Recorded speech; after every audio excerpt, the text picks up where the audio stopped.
செய்திகளை தெரிந்து கொள்ள பிரபாஸ் கதவம் சேனலை சப்ஸ்கிரைப் பண்ணி பெல் ஐகானையும் கிளிக் பண்ணிக்கோங்க. அரசை பொதுவாக நடத்துங்கள், இன்னமும் தோற்கடித்தவர்களை பழிவாங்குவதில் குறியாக இருக்க வேண்டாம் என்று பிரதமர் மோடிக்கு முதலமைச்சர் மு க ஸ்டாலின் வலியுறுத்தியுள்ளார். நிபா வைரஸ் எதிரொலி காரணமாக கேரளாவுக்கு கல்வி சுற்றுலா செல்வதை தவிர்க்க வேண்டும் என்று கல்லூரிகளுக்கு அறிவுறுத்தப்பட்டுள்ளது. இயற்கை வழிபாட்டு முறைகளுக்கு தமிழக அரசு இடையூறாக இருக்கக்கூடாது என்று வானதி ஸ்ரீனிவாசன் தெரிவித்துள்ளார். கன்னியாகுமரியில் பெருந்தலைவர் காமராஜருக்கு 1000 அடி உயர சிலை நிறுவ வேண்டும் என்று பாராளுமன்றத்தில் விஜய் வசந்த் தெரிவித்துள்ளார். தமிழ்நாட்டில் 3 ஆண்டு கால சட்டப்படிப்புகளுக்கு விண்ணப்பிக்கும் கால அவகாசம் ஜூலை 31ஆம் தேதி வரை நீட்டிக்கப்பட்டுள்ளது. தூத்துக்குடி மாவட்டம் கோவில்பட்டியில் விமான பயிற்சி நிலையம் அமைப்பதற்காக ஆபரேட்டரை தேர்வு செய்ய டிட்கோ நிறுவனம் டெண்டர் கோரியுள்ளது.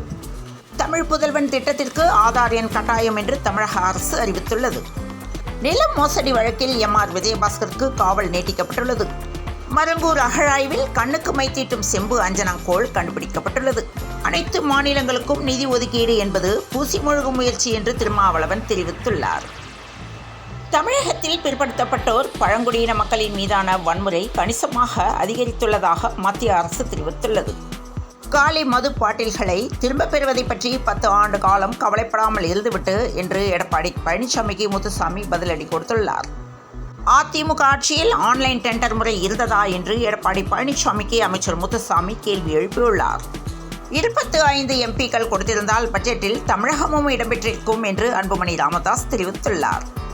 விஸ்கி பிரியரா நீங்கள் பெண்ணாக மாற வாய்ப்பு உள்ளது என்று அதிர்ச்சி தகவல் வெளியாகியுள்ளது. காவலர்களுக்கு வாகன சேவையை முதலமைச்சர் மு க ஸ்டாலின் தொடங்கி வைத்தார். டாடா மோட்டார்ஸ் மற்றும் ஜாகுவார் லேண்ட் ரோவர் உற்பத்தி ஆலை தமிழகத்தில் ராணிப்பேட்டையில் அமைகிறது. இதற்கான திட்டத்தை தமிழக முதல்வர் மு க ஸ்டாலின் துவங்கி வைக்கிறார்.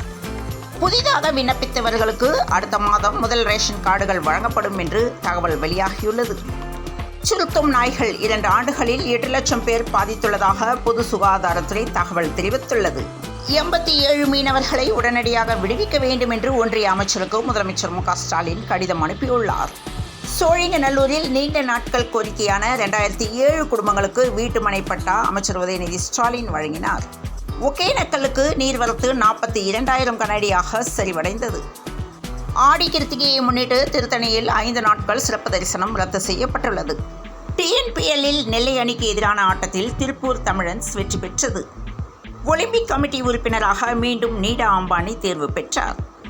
தங்க நகைகள் விற்பனை 10% அதிகரித்ததால் கடைகளில் கூட்டம் அலைமோதியது. சென்னையில் 22 கேரட் ஆபரண தங்கத்தின் விலை கிராமுக்கு ரூபாய் 60 குறைந்து 1 கிராம் 6490க்கு விற்பனையாகிறது. அதன்படி பவுனுக்கு ரூபாய் 480 குறைந்து 1 பவுன் 51,920க்கு விற்பனை செய்யப்படுகிறது. மேற்கு திசை காற்றின் வேக மாறுபாடு காரணமாக இன்று முதல் வருகிற 26ஆம் தேதி வரை தமிழகத்தில் மிதமான மழைக்கு வாய்ப்பு உள்ளதாக சென்னை வானிலை ஆய்வு மையம் தகவல் தெரிவித்துள்ளது. தொடர்ந்து இணைந்தீர்கள் பிரபாஸ் கதவம் செய்திகளுடன். மீண்டும் மற்றொரு செய்தியில் சந்திப்போம். வணக்கம்.